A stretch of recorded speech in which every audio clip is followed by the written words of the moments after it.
সরাসরি অমিত শাহর জবাব। বিভিন্ন প্রশ্ন রয়েছে আপনার আমার মনে। রাজ্যে কি দিদি মোদি সেটিং রয়েছে? এসআইআর এর ভবিষ্যৎ কি? আর ভাইপো কেন এখনো জেলের বাইরে? এই প্রশ্ন তো সবার মনে। বিভিন্ন তদন্ত নিয়ে কেন এই রাজ্যে কিছু হয় না? তাহলে কি দিদি মোদি শাহ মানে কেন্দ্রীয় সরকার রাজ্য সরকারের মধ্যে কোনো সেটিং রয়েছে? বিজেপির কর্মীরা যতই চেষ্টা করুক ক্ষমতায় আসতে পারবে না? এমন সব সোজা সোজা প্রশ্ন, যারা কঠিন কঠিন জবাব, সেগুলো নিয়েই আজকের এই প্রতিবেদন। সরাসরি অমিত শাহর কাছ থেকে জবাব শোনার এই প্রতিবেদন যদি ভালো লাগে অবশ্যই সাবস্ক্রাইব করবেন। মীনাক্ষী বলছে। আর এখন কলকাতার সফরে এসে এমন সব নানা কঠিন কঠিন প্রশ্নের জবাবে অমিত শাহ কি উত্তর দিয়ে গেলেন এবং কেন দিয়ে গেলেন জানতে দেখুন ও শুনুন মীনাক্ষী বলছেন। বন্ধুরা, আজকে আমার চেয়ে অমিত শাহর কথা শুনতে আপনাদের বেশি আগ্রহ, সেই কথা ভেবেই আমি কম বলবো, একটু তো আলোচনা করতে হবে। সঙ্গে অমিত শাহের কথাগুলো শোনাবো সরাসরি উনি কি বলছেন বিভিন্ন প্রশ্নের উত্তরে। অনুপ্রবেশ এই রাজ্যে একটা বড় সমস্যা, তার জন্য রাজ্য সরকারের দিকে আঙুল তোলা হয়, কিন্তু বিএসএফ কি করছে এই প্রশ্নটা তৃণমূল তোলে, অনেক সাধারণ মানুষও এই প্রশ্ন তোলে। সেই প্রশ্নের জবাবে কেন্দ্রীয় স্বরাষ্ট্রমন্ত্রী অমিত শাহ কি বলছেন। एक ऐसी मजबूत राष्ट्रीय ग्रिड बनाएंगे जो बंगाल से घुसपैठ को समाप्त कर देंगी।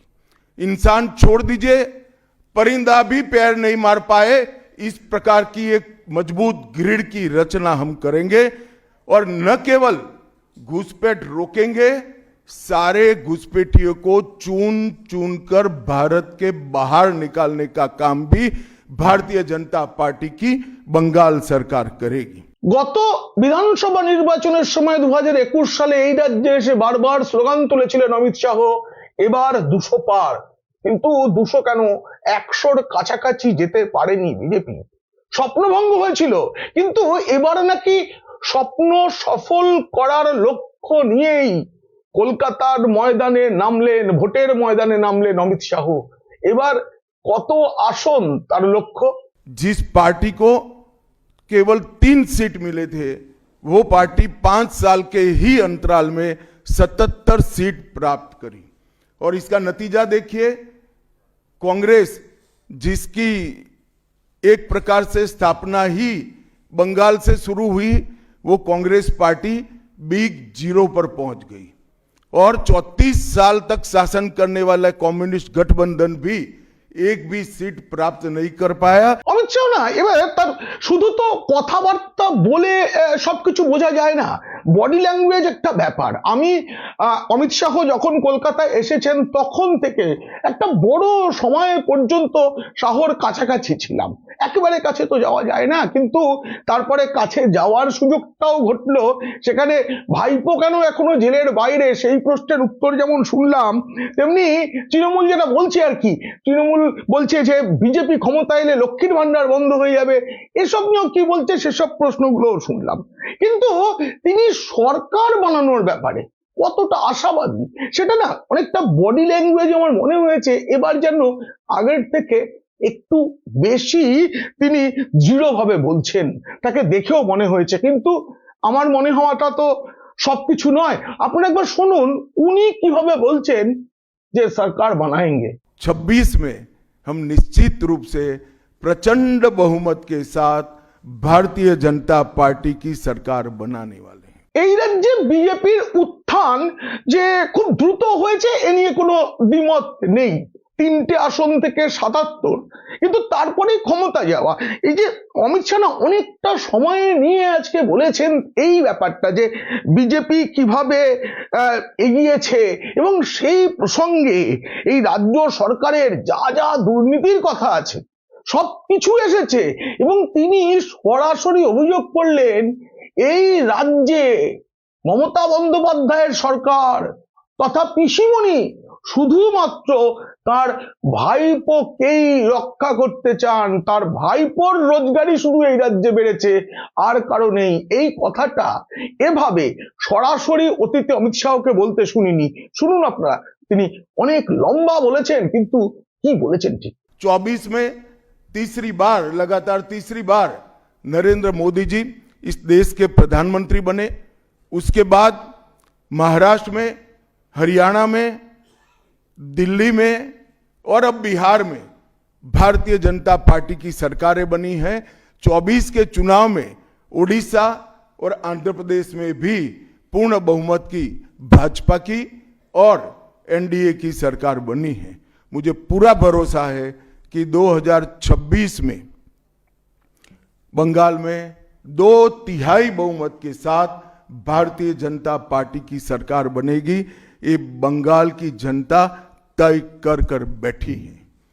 मित्रों, जहां पर भी बंगाल में जाते हैं, पूरे बंगाल की जनता घुसपैठियों से त्रस्त है। क्या कोई राज्य सरकार ऐसी हो सकती है जो घुसपैठियों की पनाहगाह अपने राज्य को बना दे? राष्ट्रीय सुरक्षा पर एक कितना बड़ा खतरा है, इसका जवाब बंगाल की मुख्यमंत्री ने बंगाल के चुनाव में दे। घुसपैठ रोकने के लिए उनके पास क्या योजना है? आर्टिकल 370 हटता है, वो विरोध करती है। सीएए लाकर बंगाल के शरणार्थियों को नागरिकता देने का हम कार्यक्रम करते हैं, वो विरोध करती है। और वो ठीकरा फोड़ते हैं कि बीएसएफ है, वो रोक नहीं रही है। ममता जी, मैं आज आपको इस सार्वजनिक प्रेस वार्ता में पूछना चाहता हूं कि कौन सरकार है, कौन सी सरकार है बांग्लादेश की पूरी सीमा पर जो वाड़बंदी करने के लिए, बॉर्डर पर फेंसिंग करने के लिए जमीन नहीं देती है? अगर आप जवाब न दे पाए तो मैं ही देता हूं। आपकी ही सरकार है जो जमीन नहीं देती है, जिसके कारण फेंसिंग का काम समाप्त नहीं होता है। फिर भी भौगोलिक रूप से कठिन सीमा पर से कोई घुस कर आता है तो कहां जाता है? सबसे पहले बंगाल के गांव में जाता है। आपका पटवारी क्या कर रहा है? आपका थाना क्या कर रहा है? क्यों इसको अरेस्ट नहीं किया जाता? क्यों उस पर केस दर्ज नहीं होता?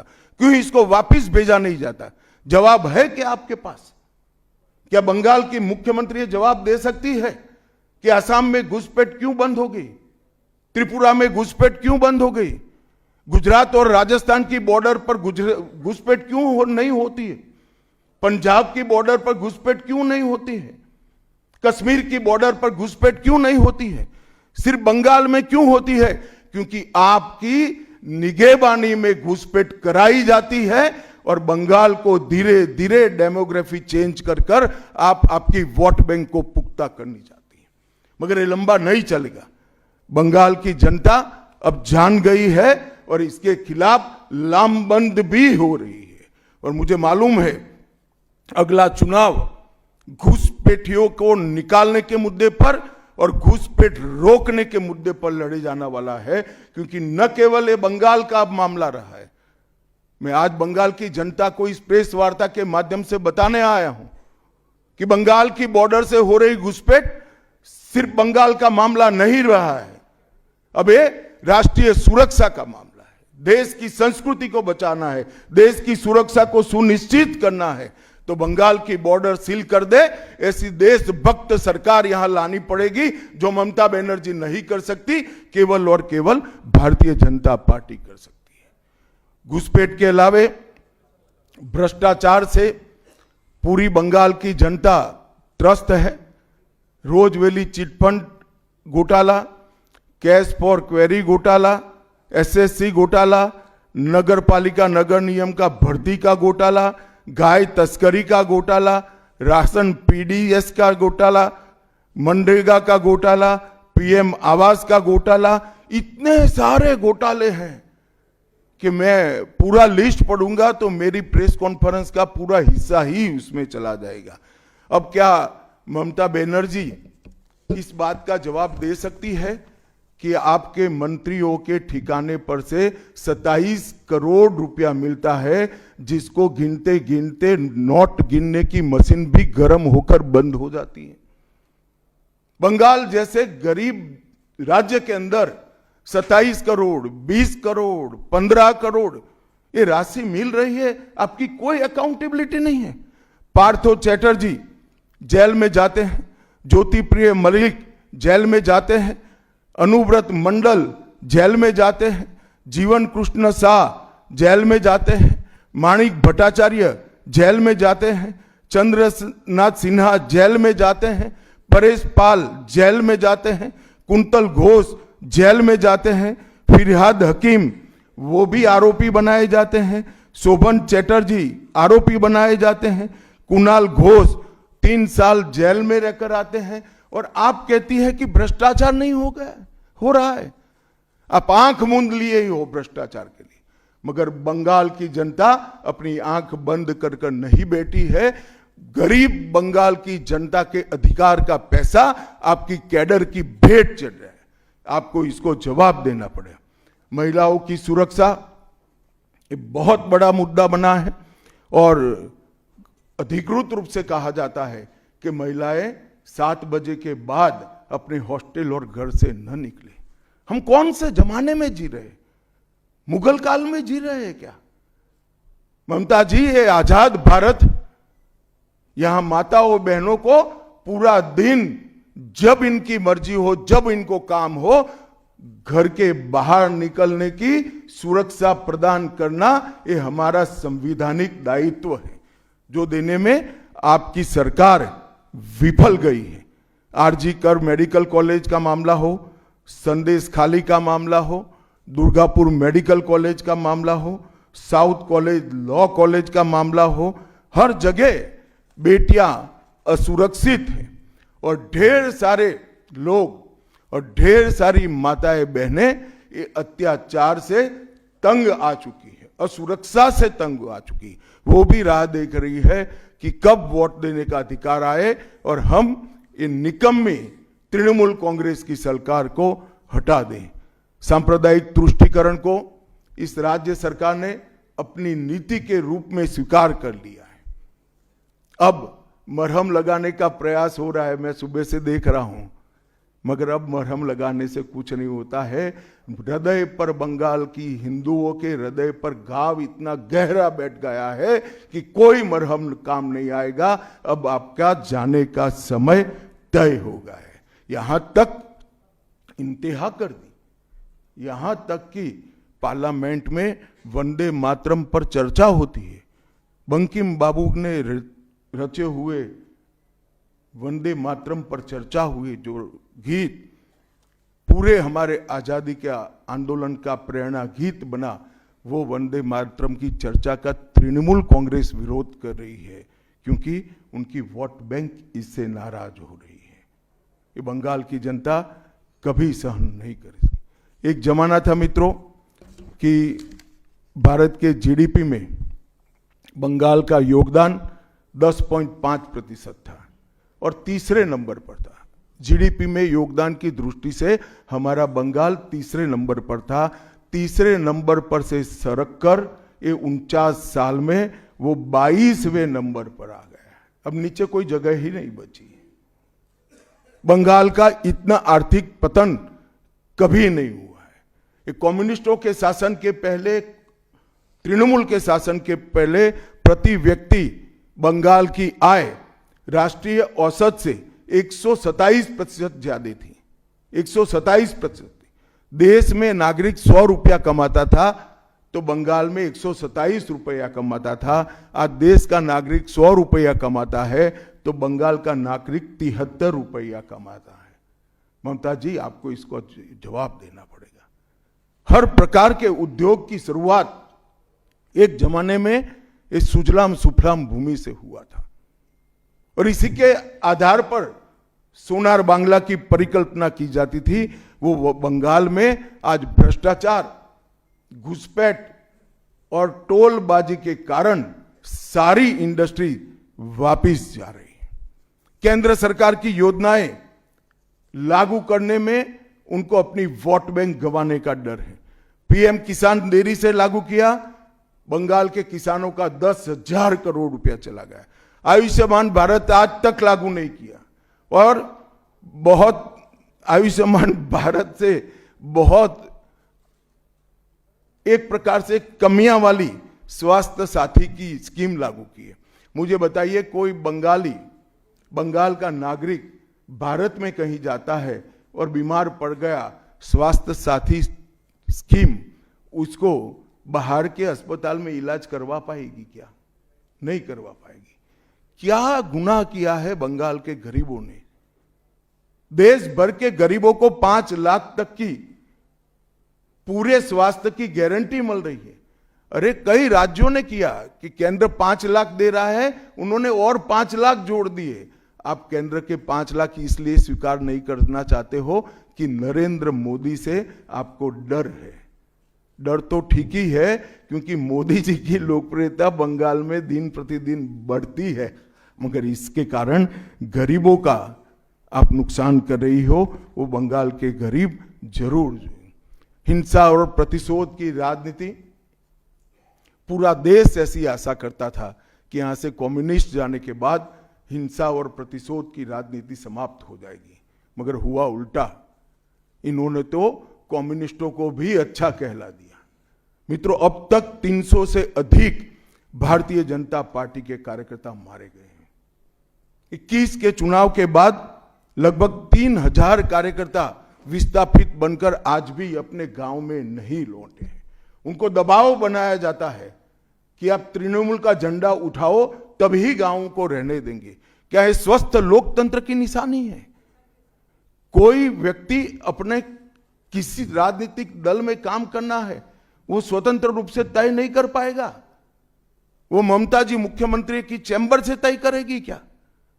ममता जी, जितना भी प्रताड़ना करना हो करो, बंगाल की जनता अब तय कर बैठी है। इन्होंने भाजपा के कार्यकर्ताओं को हर तरह से प्रताड़ित किया, यहां तक कि महिलाओं पर बलात्कार भी किए गए। मैं अपना रिपोर्ट नहीं दे रहा हूं, नेशनल ह्यूमन राइट कमीशन का रिपोर्ट है। इसका भी जवाब ममता जी को देना पड़ेगा। ममता जी ने सारी संवैधानिक औचित्य को समाप्त कर दिया।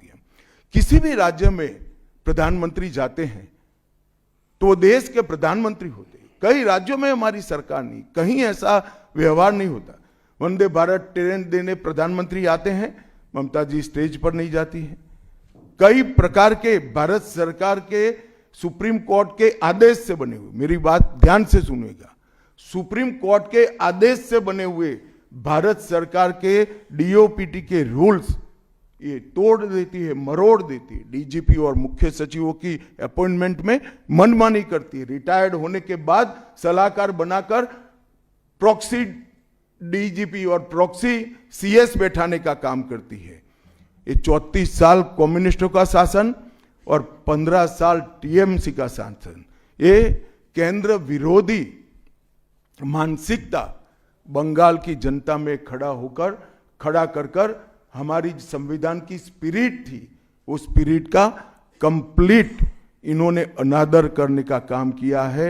ममता बनर्जी के शासन में सिंडिकेट, तोलबाजी, कट मनी, न केवल वो सिस्टम को बढ़ावा दिया है, यहां कमाई करने का अधिकार एक ही व्यक्ति को है, भाईपो को है, और किसी को कमाई करने का अधिकार नहीं है। सब में हिस्सेदारी देनी पड़ती है। ভাইপোর নাম তো নিলেন, কিন্তু ভাইপো এখনো জেলের বাইরে কেন? এই প্রশ্ন কিন্তু এই রাজ্যের সব মানুষের, এমনকি তৃণমূল সমর্থকরাও এটা জানতে চান। এত দুর্নীতি, ভাইপোর কোম্পানি লিপস অ্যান্ড বাউন্স, তার এত সম্পত্তি বাজেয়াপ্ত হয়েছে, আদালতে মামলা হয়েছে, তা সত্ত্বেও অভিষেক বন্দ্যোপাধ্যায় কেন জেলের বাইরে? এই প্রশ্ন তো অমিত শাহের কাছেই করার। তিনি কি উত্তর দিলেন? भारतीय जनता पार्टी किसी भी एजेंसी के काम में दखल नहीं देती है। एजेंसी जो न्यायिक काम होगा वो जरूर करेगी, किसी से डरेगी भी नहीं, किसी को बचाएगी भी नहीं। আমি আগে একটা কথা বলেছিলাম না যে তৃণমূল প্রচার করছে লক্ষ্মীর ভান্ডার ইত্যাদি রাজ্য সরকারের যেসব জনকল্যাণমূলক বিভিন্ন প্রকল্প আছে সেসব বিজেপি এলে বন্ধ হয়ে যাবে। কিন্তু অমিত শাহর কাছে এই প্রশ্নটা করা হয়েছিল, কারণ এটা নিয়ে তো একটা আশঙ্কার জায়গা আছে বাঙালির মনে। কারণ বাংলায় অনেক কিছু সরাসরি নগদ টাকা পাওয়ার অভ্যাস বর্তমান সরকার করিয়ে দিয়েছে, সেগুলো কি বজায় থাকবে? কি বলছেন দেশের 2 নম্বর बीजेपीर 2 নম্বর अमित शाह? देखिए, मैं बंगाल की जनता को यह अपप्रचार चल रहा है, इससे स्पष्ट रूप से भारतीय जनता पार्टी की ओर से कहना चाहता हूं कि भारतीय जनता पार्टी की सरकार बनने के बाद अभी की जो सरकार जो स्कीमों के नाम से जो कुछ भी चला रही है, एक भी स्कीम बंद नहीं होगा और हमारे घोषणा पत्र में हम जितने भी स्कीमें करेंगे उसको जमीन पर उतारेंगे। ये हमारा रिकॉर्ड है, ट्रैक रिकॉर्ड है देश भर में। কিন্তু আসল প্রশ্নের উত্তরটা তো বাকি রয়ে গিয়েছে। তৃণমূল আর বিজেপির মধ্যে কি সত্যি কোনো সেটিং রয়েছে নাকি সবটাই প্রচার? সরাসরি এই প্রশ্নের মুখে পড়েছিলেন অমিত শাহ, জবাব দিয়েছেন তার মতো করে। কেন্দ্রীয় স্বরাষ্ট্রমন্ত্রী জবাব দিয়েছেন, শুনুন। अब ममता बनर्जी कह रही कि हम उनके साथ हैं। अगर उनको ये भ्रांति फैलानी है तो फैलाएं। भारतीय जनता पार्टी का कोई नेता घुसपैठियों को आश्रय देने वाले के साथ नहीं रह सकता। ये भारतीय जनता पार्टी का सिद्धांत है और हम सब भारतीय जनता पार्टी के कार्यकर्ता से लेके मोदी जी तक कटिबद्ध है कि मूल समेत तृणमूल कांग्रेस की सरकार को हम उखाड़ कर फेंक देंगे। এত কিছু শোনার পরেও না একটা প্রশ্ন করা বাকি রয়ে গেছে।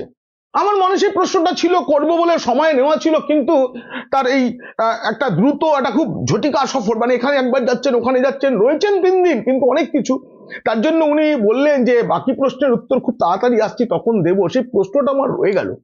এই রাজ্য সরকারের এত দুর্নীতি, এত কিছু, সীমান্তে বিএসএফ কে জমি দিচ্ছে না, কেন্দ্র কি কিছুই করতে পারে না? কেন্দ্রের অধিকারের মধ্যে কি কি পড়ে, কি কি আছে, সেগুলো কি কেন্দ্র প্রয়োগ করবে নাকি শুধু গণতান্ত্রিক উপায়ে সরকার দখল করার পর নিজেরা যা যা করার করবে?